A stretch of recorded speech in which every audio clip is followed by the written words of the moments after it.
hustling.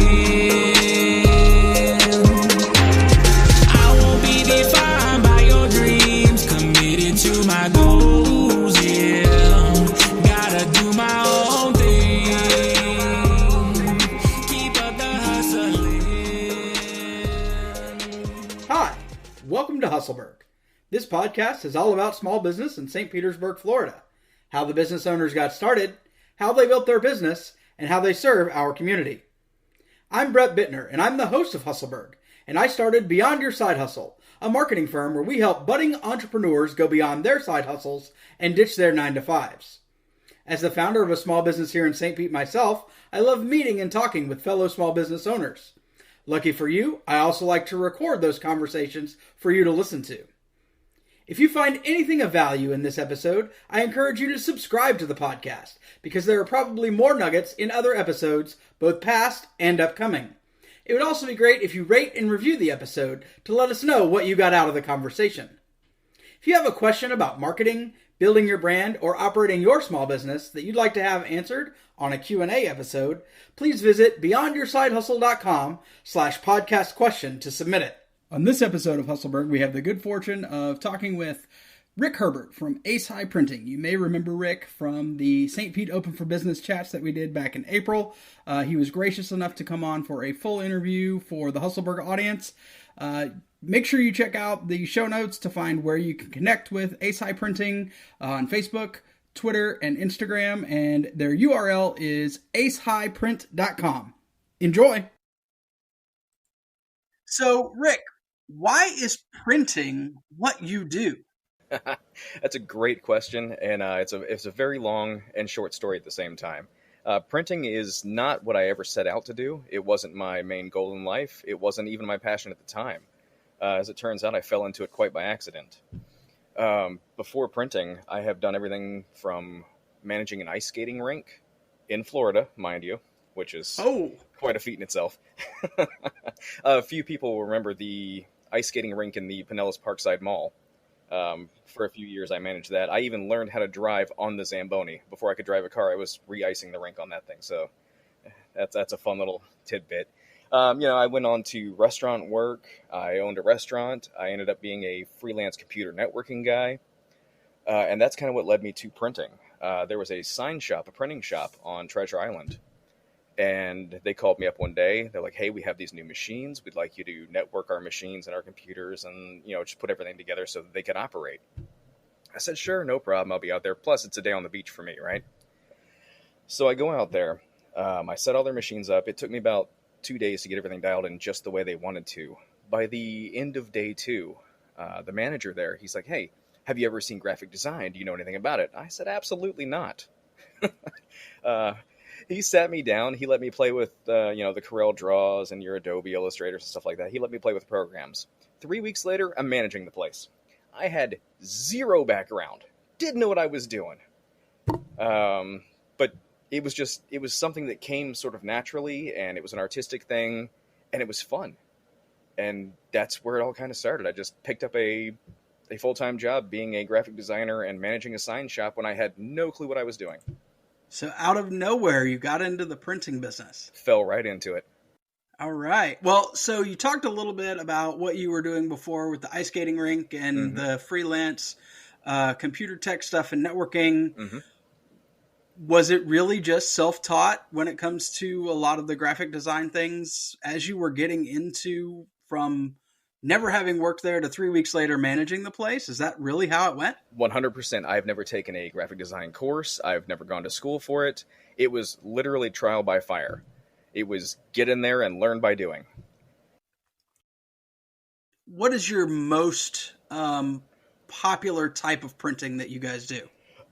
Stickers. I would say that's what we do more of than anything. And when I say stickers, that can encompass quite a bit of things. It can be just your regular average stickers that you see on a stop sign that somebody slapped up there. It can be product labels. It can be things on to-go containers. It's any kind of facet you can imagine a sticker being, all the way up to a full wrap on a vehicle.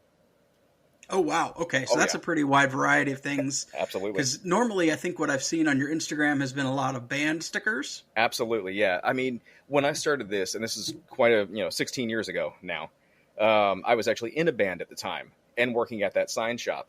And I had just a real hard time trying to find any company that would print for a band. Because for some Really? reason, bands, were viewed as not having a lot of money and, not a sure thing. And just there were certain areas like surf shops, skate shops, bands, venues. It was hard to find a dedicated printer that actually wanted to work for you because you're not, quote unquote, a corporation. So I said, screw it. I'm working at a sign shop. I have access to these machines. I can do it for myself. And then the light bulb went off. If I can do it for me, I can do it for everybody else that doesn't have a good printer. So that seems like it leads right into my next question. What's the most important lesson you've learned thus far? Well, believe it or not, the most important lesson would be patience. Not every client thinks the same way you do. Not every client communicates the same way you do. Not everyone has the same expectations. Patience has been a huge, huge lesson learned. Just how to deal with customers and managing their expectations. And not only that, taking it one step further and having that crystal ball to be able to pull what's in their mind out into a tangible product. Oh, isn't that crazy how you have to figure all that out for them? You've got to be a wizard all day, every day. So in addition to this niche market with regard to bands and skate shops and surf shops and the like, who is visiting ASI? Who's coming to you for their services, and what are they looking for? It's grown. Like I said, I've been doing this since July of 2004. So what we started with, one printer in a garage, just printing for bands and tattoo shops and, stuff like that, has grown into this just bizarre amalgamation of clientele. I work with Fox Sports and the MLB Network, and these big sports enterprise companies. I work with the garage bands down the street. I work with a lot of the great city people here. We work for the Dali Museum, the St. Pete Police Department, all kinds of great people. And what I find is the longer I do this and the more we expand, the more people really need our services. So what I do for one client one day is not what I'm going to do the next day. Oh, that sounds like an awesome bit of variety. It is. It really is. It keeps it new and fresh every day. Now, what are some of the most inspiring things you've worked on since 2004? I have got a list. Okay. Top of my list was a project we did in the Dali Museum in 2014. I don't know if you saw it. I know there was thousands and thousands of people that were able to see this exhibit. It's called Dali's Skull. And what it was this huge life-size, room-size print. It spanned 36 feet in one direction and 40 some odd feet in another direction. We actually printed and covered their entire floor with this semicircle of a skull painting. In the middle, we had to construct a 3-foot in circumference or diameter by 8-foot tall reflective mirror tube. When you walked on the floor and walked up to the tube, the skull would actually jump off the floor in 3D up into that mirrored surface. Whoa. It was really the coolest. It was taking something that Salvador Dali created all these years ago in a very, very small, way and try to recreate it in a life-size, huge room. And it was by far one of the coolest things we've ever done. Wow, that sounds awesome. We were actually just at the Dali Museum a few weeks ago, and It was the first day that they had reopened after their closure for COVID, and so they were still working out a lot of the kinks. So I didn't see that, but man, that sounds fantastic. Yeah, that was a good 6 years ago. The most recent thing we did for them, I don't know if you guys saw it, was that cloud room, where when you walk in, it's all projection and stuff like that. What we did was we completely whited out their floor, so the projectors would work, and it was supposed to be like this 3D thing where you walked into being in the clouds. The clouds were projected on the walls, on the floor, on the ceiling, all of that stuff, and we were a part of that. That was a good time. So what is it that you're doing within the community to help build your brand, to showcase yourself, getting the word out there about ASI? How are people finding you? Well, it's been a lot of word of mouth. I mean, it's 16 years in the game. I'm one of the few people that do what I do as well as we do it. And, that's a huge pat on the back to us, but it's true. People come to us for a reason. Right now, we're actually in the process of doing a complete overhaul of the company. We're going to do new branding, new logos, new website that's going to be a lot more user-friendly, give you a lot more information, and kind of let you into our shop a little bit more. And I think that's going to be the biggest thing that pushes us to the next level. Nice. Yeah. Now, obviously you have plans for the future. Currently, you're where you are today. Where is it that you want to take ASI Printing, and what is it that you're doing toward that end? We know about the massive rebranding that's upcoming. What else is going? Where do you want it to be? Oh, we're just going to keep growing. There is no glass ceiling for us. We're in a historic building right now. We share space with another company. I'd give it another 4 or 5 years. We're going to branch out into a much larger warehouse space. Right now, I've got some machines in the building I'm in currently. I've got some machines in a warehouse. I even have a shop up in New Orleans. We're starting to expand, but I'd like to keep most of the things in St. Pete under one roof eventually. So we're going to take what we've learned and gone through over the last 16 years and do it for another 16 plus. All right. So you've got 16 years of experience in it. How much would you say that you're working in it day to day versus on the business itself, looking to grow it, build it, and lead it toward the vision that you have for it? I'd say it's a good 70-30 split. I mean, I put in roughly 10 to 12 hours a day, 6 days a week. I try to take one day off if I can. Sometimes it's not possible. But I'd say the bulk of the time from when I get up at 6 o'clock in the morning and get in here until, 5, 6 o'clock at night, we are hustling and I'm making sure things are taken care of. But even when I leave here, the laptop comes with me, the notebook comes with me. I'm sitting down, I'm trying to figure out what's the next strategic move. What do people need? How can we be a better service to the community?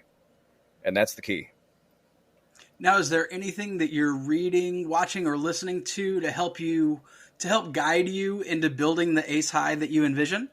Well, everybody that knows me knows I'm a huge social media recluse. Okay. I don't get it. I don't do it well. I should hire a social media company to do it for me because it's just not me. But it is one thing that I do have to pay attention to, and I do spend a couple hours on every single day just watching what's going on in the community, what the new trends are, what people are needing, what people want, and just kind of how the market goes. And the quickest way to do that is to find out what people are talking about. It gives me an idea of which way to navigate the company to better serve the community's needs. So many people utilize social media in a way to broadcast what they're doing, and they're not using it in the way that you are, where you're actually listening. And that's a huge mistake by a lot of folks because you're not necessarily going to know what people want if you don't ever spend any time listening to them, and you end up being kind of the guy at the party who's just kind of yelling in the corner, "Hey, I sell refrigerators over here. Yep. If you want a refrigerator, I sell it." And they have absolutely no clue what's going on with the party. They're no fun to be with. And it's a huge disaster when you take a look at post after post after post where they're just saying, "Look at me, buy from me, new sale." And I love that you're listening, which is fantastic.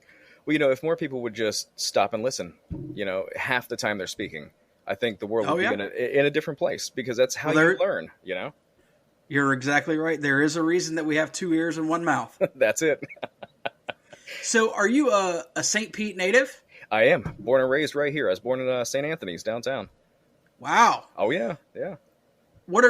So you've seen a pretty significant change then over the course of your life for all of Pinellas then, because I see changes just since I moved here. I was actually looking at photos today as we were packing up from a year ago in Boston before we moved here. Oh, wow. I can just see a ton of change in a year here. And some of that's COVID related, but I imagine that you've probably got a ton of things that you've seen change over the years. I have seen it all. I remember back in the mid to late 90s, even early 2000s before they really started redeveloping a bit, when it was just the Wild West down there. I mean, there were all the buildings up and down Central. They were just broken out windows and homeless living everywhere. And it was kind of a dangerous place to be. And then they came in early 2000s, super late 90s, early 2000s, and really started redeveloping and making the place really, really cool. They've since gone past that and overdeveloped, in my opinion.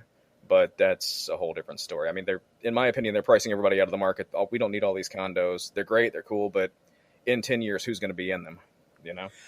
Well, yeah, there's always the question of how is it going to be in the future, and they're trying to be Nostradamus to know what's going to work, and and what's going to do well. Well, good luck. So, exactly, right? Human action is amazing, and it's going to change a lot no matter what it is that you're in. Mm-hmm. So you work a lot. When I do. you aren't working, what are your favorite things to do in St. Pete? Well, COVID has kind of put a stop to most of it. Okay. I mean, live music was a huge thing. I've been in bands and played in the county for a long, long time.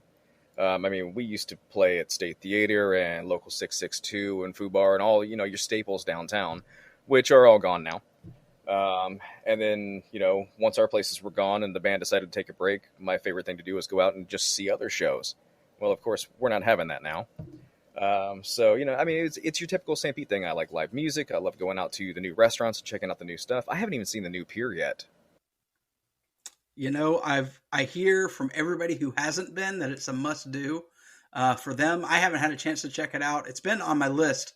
I just wanted to let a little bit of the excitement about the new pier opening die down before I headed over. For sure. I'm doing the same thing. Just let the masses have their fun, and in 2 or 3 months, I'll go check it out. Exactly. Well, Rick, tell me where people can find out more about Ace High Printing. You said the website's going to be changing, but I imagine the URL is going to be the same, social media handles and the like. It will be, yeah. The website is acehighprinting.com. It's pretty easy. It looks like an old school Hot Topic from the 90s website, and like I said, we're going to change that. I mean, come on. I mean, when I built this, it was 2004. It looked great then. Right, I get it. But, on the socials, we're on Facebook and Instagram. Instagram a lot more than we are Facebook, but both at Ace High Printing. So we're pretty easy to find. We're accessible. Awesome. Well, Rick, I really appreciate you taking the time to talk with me today and share with the listeners of Hustleburg what it is you do and how you serve our community. Absolutely, Brett, man. Thanks for having me on. My pleasure. You did it. You just listened to Hustleburg. To thank you for listening, we're helping you reach ideal engagement on any social media platform in a 3-week training available at beyondyoursidehustle.com/3 weeks. See how you can change your feed to serve you, start engaging on social the right way, and create a community around you and your business. Speaking of businesses, if you're a small business owner in St. Pete and you'd like to be a guest on an episode of the podcast, let us know at beyondyoursidehustle.com/podcast guest. If you got something of value from this podcast, please take a moment to subscribe, rate, and review on your favorite podcast player. This is something small that you can do to help us shine the spotlight on all the great businesses St. Pete has to offer. The music in this episode is Defining Your Dreams by my friend Rhymer Educator. On May 28th, he released a mixtape entitled Quentin Quarantino about loneliness during the COVID-19 pandemic, and I encourage you to check it out on Spotify, iTunes, or wherever you listen to great music. Thanks so much for listening, and we look forward to sharing with you how we do business in the Burg.